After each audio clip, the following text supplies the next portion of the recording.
Thanks, Ellie, and thanks everyone for turning up for the rather dry talk of the worth of data in hydrological modelling.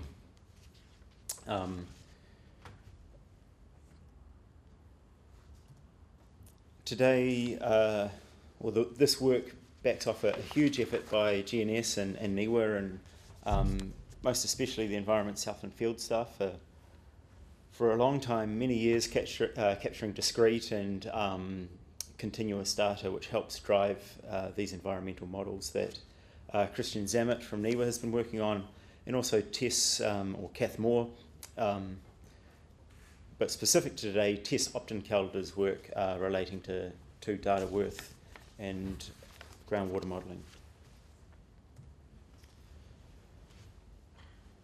Our objective of this work was to provide a regional characterisation to synthesise data, that long-term data and the knowledge from different people, the sort of qualitative observations and interpretations of that data into something standard and enduring.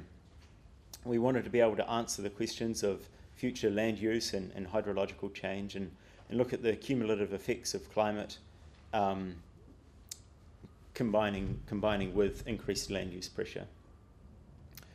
But we also wanted to provide these answers to the community and use them as a way to talk about limit setting, talk about the sort of environmental outcomes that they might want. So we wanted to know where we could add data into that to boost that confidence.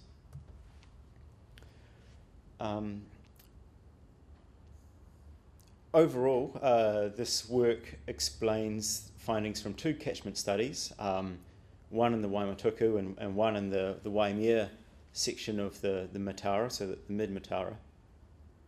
But it describes the outcomes of both surface and groundwater modelling. So we took our national hydrological model, TopNet, and improved its data input to make it more regionally specific. So we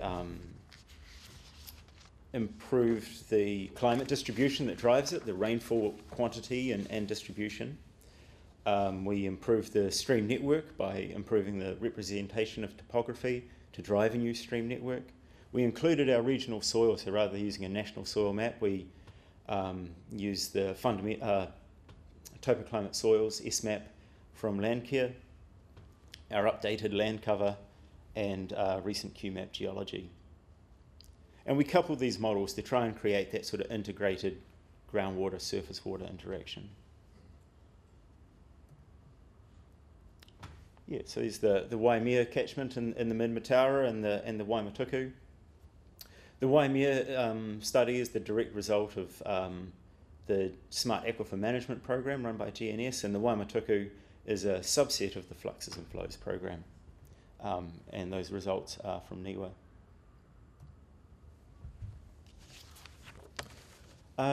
This is really just a representation of the Waimatuku catchment, and it describes that we, in catchment modelling, we didn't really go to describe the worth of data. We just really wanted to make it believable for the people who would end up using the results. So that's why we included that increased spatial resolution of data. And here's an example of it. So surface and groundwater interaction where we're gaining and losing water.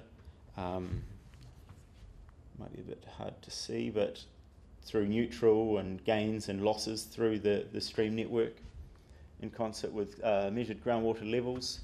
The new topographic representation, the digital terrain model, allowed us to create a new stream network, which originally, the old digital stream network that we used to drive our models was 395 reaches.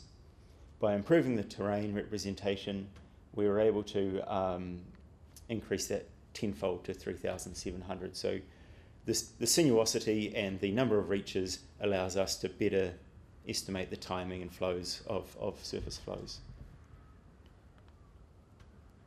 And what do we get out of that? Well, we get out here, this graph on the right, we can see the observed and predicted flow duration of that catchment. We calibrated to winter rainfall to try and winter conditions to try and represent a steady state, and then validated with spot gaugings and the like, which often occurred in summer. And we see discontinuity between observed and predicted. So we have, as best as possible, created a more natural habitat, and that's the predicted, using the base physical processes that you would expect to occur in nature, and what is measured is the actual response of that catchment. The Waimatuku catchment for many years has suffered wetland degradation and drainage, and also extensive subsurface drainage through mole pipe and tile drainage. So that is the worth of data in this example, is to be able to describe a more natural state, and then to look at the impact of process of anthropogenic processes and land use on the current state. So we see in this non-linear y-axis that we have observed higher flows, so and then a shorter duration of those. So that's probably a response to the wetland drainage. We don't have that sponge soaking up the initial storm response. And then at the mid-flows, when catchments are draining, we see this quite short departure in that drainage from the predicted state. And we hypothesize that this is where we see the effect of tile and mole pipe drainage. And we're doing further work to investigate that. So just by including the best data possible, you start to get value out of it straight away. But where we might want to make a hydrological prediction, and we want to provide some measure of certainty around it, and to test what extra data might be important. This is Tess Opton-Calder's work, so the results of the SAM Data Worth project. We need to be able to test where we can improve that prediction, and what measurements do we need or are a priority for a council to take. So that helps us drive our budgets and our response to problems. So we're looking in these examples at predictions of the difference in discharge at Gore down the bottom. And this colour scale here is quite important. That's a representation of the percentage increase in the improvement of prediction.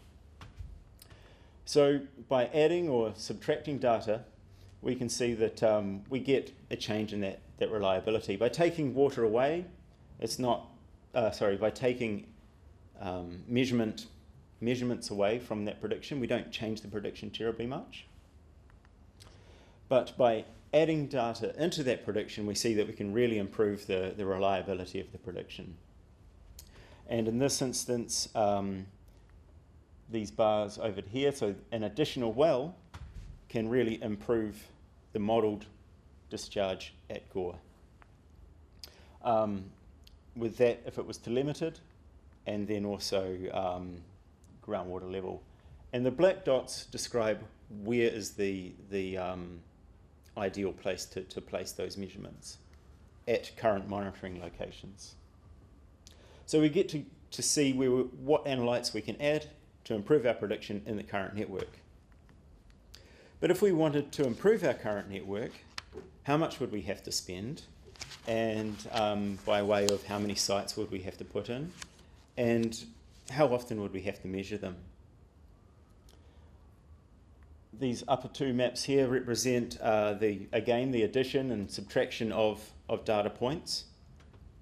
The colour behind that covers the catchment describes the improvement in prediction. And the gridded nature represents that if you were to put a grid over the catchment and have each of those points be a additional delimited well, how many of those wells would you need, and at what measurement would you need them? So this is how many and how often would they need to be measured. And we can see here diminishing returns in our hydrological measurements. If we were to add one delimited well every 10 grid points, we could, really improve our hydrological prediction, but if we were to do 1 every 30, we could probably get as good a prediction, with a good deal of certainty. Similarly, if we were to measure it annually, we would see some improvement, but probably the biggest gain is to do it monthly. So it helps us drive where we can get our bang for buck in terms of monitoring and analytes. So it provides a ballpark for our model prediction and decision making.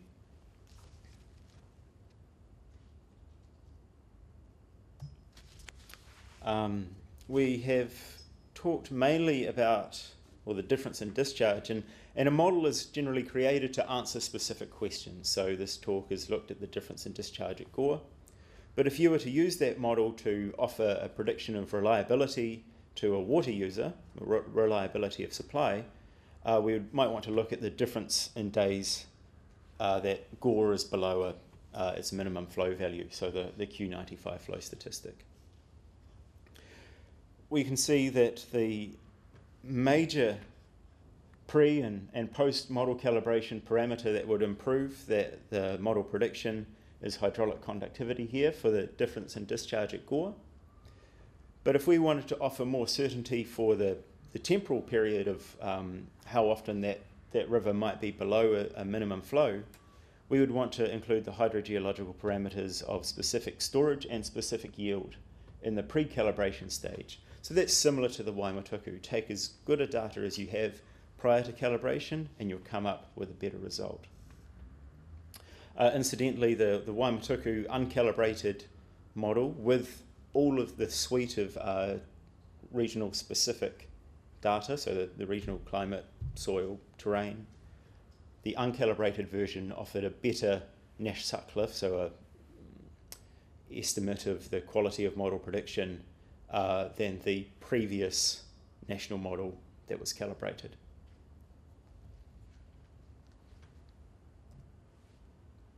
So to conclude, to focus on data worth is really important because it helps us, and this Tessa's work especially, focus council activities where it matters. And we can then prevent the likelihood of a particular environmental outcome with more certainty to communities. And we can assess whether a model is fit for purpose.